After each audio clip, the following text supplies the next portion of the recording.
Леш, расскажи, пожалуйста, как и при каких обстоятельствах для тебя началась фотография? С чего?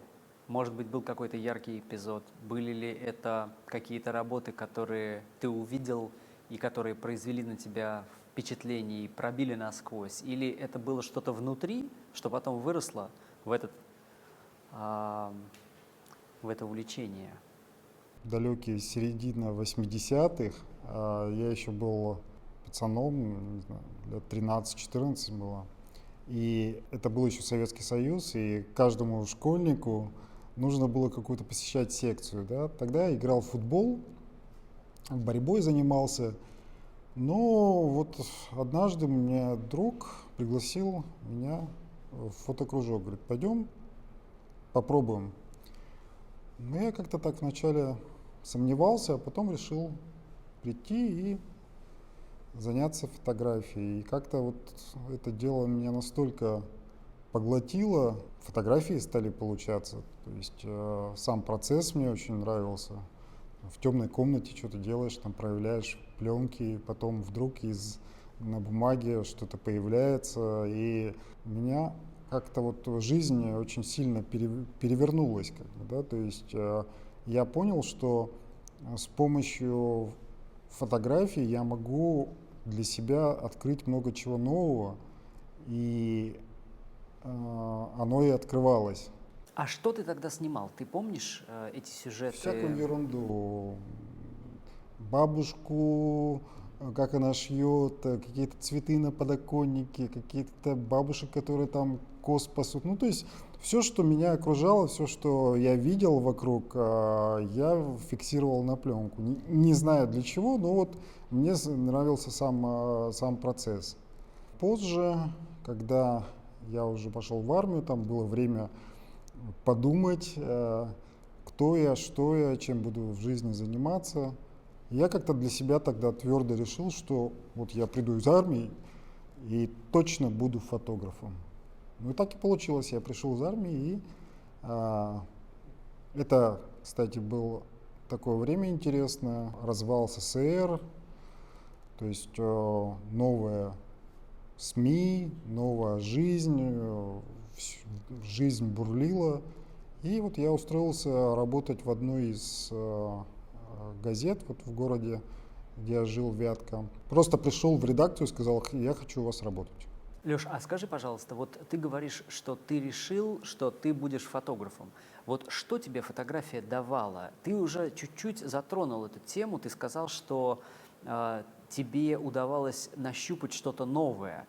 Но нащупать новое можно, конечно, в разных сферах. А вот что это было для тебя, то, что ты получал от фотографии? Это были какие-то новые ощущения, это было ощущение, может быть, контакта с людьми, это было ощущение, что ты в какие-то микромиры попал, и вдруг там открылась какая-то бездна. Что это было для тебя? Вот можешь это как-то описать? В первую очередь меня очень притягивал момент коммуникации человек и объект, как бы, да, то есть вот я снимаю кого-то, да, и вдруг совершенно неожиданно происходит некая реакция. Вот, например, в школе я делал, то есть было принято к 8 марта дарить девчонкам подарки, да, и пацаны решили, говорит, а давайте мы сделаем портреты девчонок. И я их всех пофотографировал, вот, и на 8 марта всем девчонкам подарил по портрету.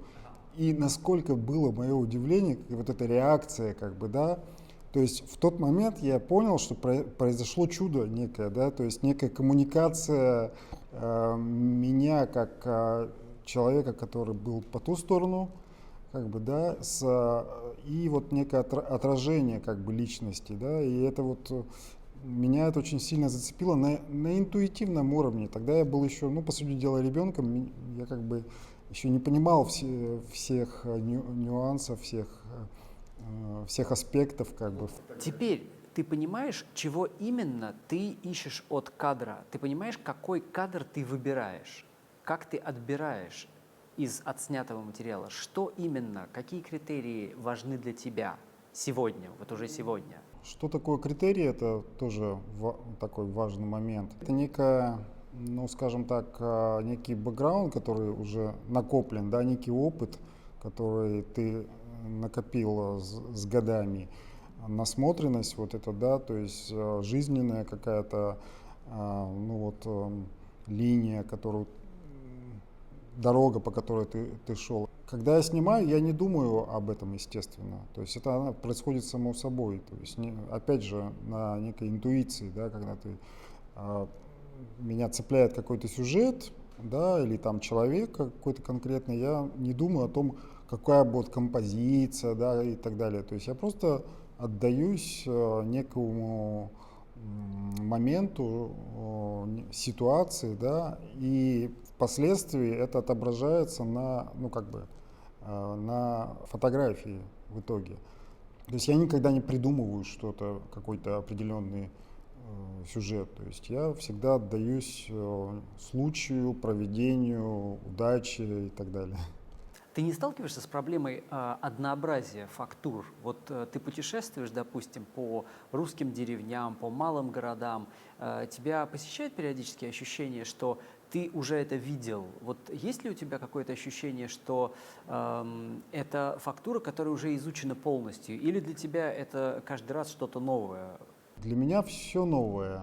Вот, например, я снимал историю про корейское село. Я там был бесчисленное количество раз, да, то есть Колодозеро. да, Колодозеро. То есть маленькая деревня, в которой живет там 300 человек, да, но каждый раз, когда я туда приезжал, оно мне открывалось по-новому. Вроде как бы одни и те же сюжеты, да, то есть по сути дела, но когда ты раскрываешь место, приезжая туда несколько раз, ты как бы пополняешь вот тот багаж, который ты как бы начал, да? Когда ты говоришь по-новому, ты имеешь в виду по-новому с точки зрения сюжетов, с точки зрения глубины, с точки зрения картинки изображения? Что было конкретно новым? Скажем так, это происходит, когда ты над чем-то работаешь, над какой-то темой, да, ты вначале ну, снимаешь на интуиции, да, потом ты анализируешь материал, да, думаешь, ага, вот тебе вот этого не хватает.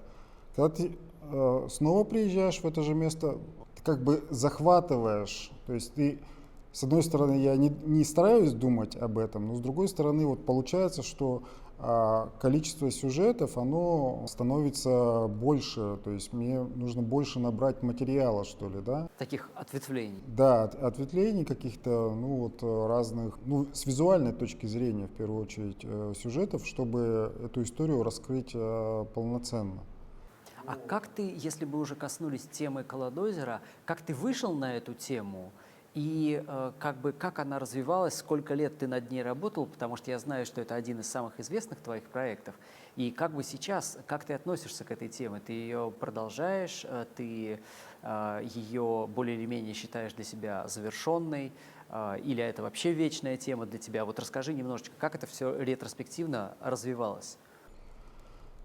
Первый раз я туда попал в 2011 году.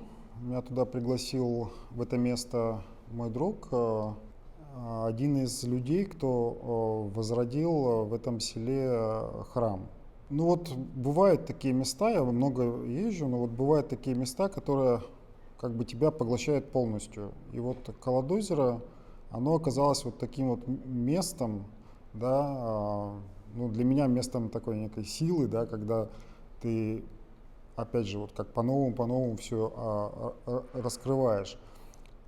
И вот сама история этих ребят, которые там жили, у них была мечта, они решили возродить храм, построили этот храм, да, и история отца Аркадия, который был в числе этих молодых ребят, да, то есть вот эта вся история, она меня вот поглотила, да, то есть я не мог туда снова не приехать. Зимой, весной, летом, осенью. Ну, кроме того, что там безумная красота, там еще интересные люди. И это меня, ну, как бы вдохновило. Вот, но так получилось, что параллельно я как бы работал над книгой «Вятка», да, и «Call of Duty» для меня было некой новой какой-то вот такой вот. Я не думал о том, что я буду делать какую-то вот фотографическую историю. Я просто туда ездил, мне очень там нравилось, и камера, естественно, всегда со мной, я фиксировал все происходящее. Ну, вот так получилось, что это переросло в такую вот большую серию с множеством интересных персонажей и историй, как бы и личных, и каких-то переживаний, да, то есть. Скажи, а что для тебя было самым важным в этой истории? Вот если так сконцентрированно. Самым важным был, наверное, отец Аркадий, то есть он как ну, стержень, да, вот этой всей истории, то есть на нем все держалось, как бы, да. Вот когда его не стало в 2018 году, мне показалось, что это как некий финиш, да, но в этом году я тоже там был, и история продолжается. Я не знаю, в какой форме она перерастет, в какую-то другую там, наверное, да. Ну, вообще, большинство моих фотографических историй, это, они такие долгосрочные, да, то есть их можно снимать всю жизнь. Как мой родной город Вятка, да, то есть куда я постоянно приезжаю, хотя и книжка есть, да, то есть я никогда не ставлю точку над историей. То есть мне кажется, как-то нечестно по отношению вот к тому, что ты снимаешь всю жизнь, да, как-то вот отступать, да, хотя, допустим, ну, книгу можно назвать точкой, да, некой как бы точкой, но мне хочется, то есть интуитивно я все равно возвращаюсь. Скажи, а вот сейчас для тебя какая тема является, может быть, наиболее важной и весомой? Чем ты сейчас наиболее интенсивно занимаешься? Ну, сейчас, в данный момент, я работаю больше как бы над отснятым материалом, над архивом, потому что ездить так активно меньше нет, есть возможность. Но, тем не менее, вот «Call of Duty» как локальная тема русского севера, и вот русский север как более расширенный такой вот вариант меня сейчас больше волнует. То есть я как бы пытаюсь такую историю рассказать какого-то, ну, более такую многоплановую, что ли. Вот. И как раз это вот работа над архивом, то есть я поднимаю все свои поездки по северным областям и пытаюсь сделать что-то более многоплановое, что ли, да, то есть более вневременное. Скажи, Леш, а для тебя что такое хорошая фотография? Для меня хорошая фотография — это всегда мистика, загадка. То есть то, что меня задевает до глубины души. Вот если я вижу фотографию, она меня тронула, то есть я не могу от нее оторваться, то есть я могу стоять там какое-то время и наблюдать за этой фотографией и думать над ней, тогда, ну, для меня это настоящая хорошая фотография. Что это? Как бы это некий набор каких-то деталей, визуальных сюжетов, которые неосознанно меня трогают. Бередят. Да, то есть цепляет, я бы так сказал, да. Некая недосказанность, момент, загадка, ну, все, что и при этом это должно находиться в некой гармонии, то есть слишком много факторов, чтобы все сошлось в одной точке. Понятно. А в этой связи есть какие-то фотографы, которыми ты вдохновляешься? Ну, вообще, с чего я начал свою фотографию, это с альбома Брессона о Париже. То есть, когда я увидел его альбом, я был просто поражен, насколько точно, насколько непредсказуемо, насколько безграничная фотография, да, то есть я увидел просто огромный потенциал и увидел, что мне нужно делать, да, то есть это был некий сигнал для моего пути, моей дороги. Потом меня очень вдохновил Роберт Франк, его альбом «Американцы». Это был совсем не Брессон, но это была другая фотография, которая меня очень сильно вдохновила. Как раз о том, что о некой неочевидности, когда с одной стороны ты видишь очевидные вещи, но ты потом понимаешь, что они абсолютно не очевидны. То есть вот это меня очень сильно во Франке задело и тоже подтолкнуло к неким действиям для того, чтобы дальше снимать, путешествовать, делать что-то свое. Ну да, это очень интересный момент. Вещи, которые становятся очевидными тогда, когда они уже высказаны, сформулированы. А до этого как-то вроде бы их и нет. Ну, вообще, меня вдохновляли импрессионисты, например, да, то есть художники. То есть, в первую очередь я смотрел, какие темы затрагивают художники. То есть меня интересовало, то есть я анализировал каждую картину, да, то есть мне интересно было, почему художник вот написал, что его вдохновляло. А расскажи немного про про твои отношения с людьми, как объектами съемки, потому что у тебя все-таки подавляющая масса фотографий – это фотографии, где присутствуют люди. И вот в этой связи мне, например, интересно, ты снимаешь очень часто в небольших местечках, да, где довольно сложно, очевидно, укрыться, да? Ты приезжаешь и какое-то время вступаешь в контакт с людьми до тех пор, пока они не начнут тебя воспринимать как принадлежность тоже к этому месту, и тогда уже ты начинаешь снимать, потому что тебе становится легче, тебя перестают так явно замечать, да, и воспринимать как чужого. Или ты действуешь какими-то другими методами, там, снимаешь очень быстро и так далее, и так далее. Каким путем ты идешь?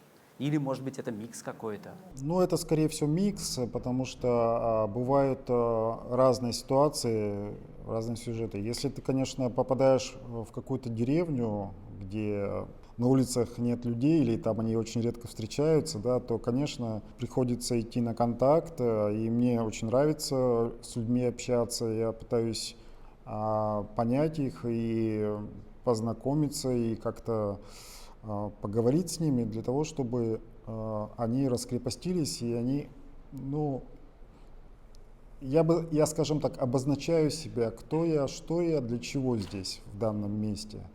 И тогда человек расслабляется, и он уже становится как бы не такой, он более раскованный, и в этот момент можно делать какие-то фотографии, да. Вот. А бывают ситуации, где не нужно вмешиваться в какую-то вот прекрасную сцену, которая вот она вот в жизни возникла, тогда я поднимаю камеру и фиксирую ее, да. То есть все зависит от конкретного случая, да.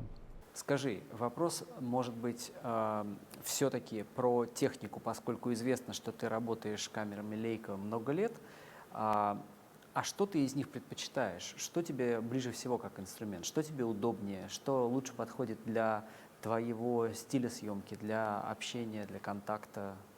Ну, так получилось, что я снимаю на пленочные лейки. Я использую механические камеры. Почему механические? Потому что мне нужна стопроцентная надежность в тех часто непростых местах, куда попадаю, и порой в суровых условиях. Ну, моя любимая это Leica MP, которая там в любых условиях просто безотказный друг, и всегда я в ней стопроцентно уверен. Пленка, потому что та технология, которая уже существует больше 100 лет, она дает мне тот результат, который мне в итоге нравится. Да? То есть, с одной стороны, не могу посмотреть, да, этот результат сразу, потому что есть некое ожидание, да, когда ты концентрируешься только на сюжете, на общение с людьми, тебе не нужно отвлекаться там на какие-то моменты. Сам процесс, когда ты как бы вот привез этот материал домой, проявил пленки, да, посмотрел, то есть это вот все вот все руками нужно делать, и это мне очень нравится. Расскажи немного про печать, потому что я знаю, что для тебя это важно. И здесь было бы интересно узнать, как ты идешь к вот этому конечному отпечатку. Почему для тебя настолько важна печать? Как я знаю, ты печатаешь сам, да, своими руками. Расскажи немножечко про это. Ну, отпечаток это то, что, скажем так, от нас останется, от фотографов. Вот. Даже не пленки, там, не файлы цифровые, а вот именно отпечатки. Ты как бы так же себя выражаешь, как во время съемки, да, то есть съемка это некий процесс, и печать это тоже процесс. В отпечатке очень важно сконцентрироваться на самом главном, да, то есть на сюжете, да, и можно печатью испортить фотографию, а можно ее преобразить. Вот это в темной комнате, вот это колдование, да, то есть когда ты получаешь вот эти всю градацию серого, черного, белого, да, и для меня это очень важно, да, то есть в результате это некое эстетическое наслаждение. Это супер, это главное. Леша, спасибо большое за встречу, за беседу. Пожалуйста. Выставка «Колодозеро» в Лейка галерее в Вене, серия Алексея Мякишева. Спасибо.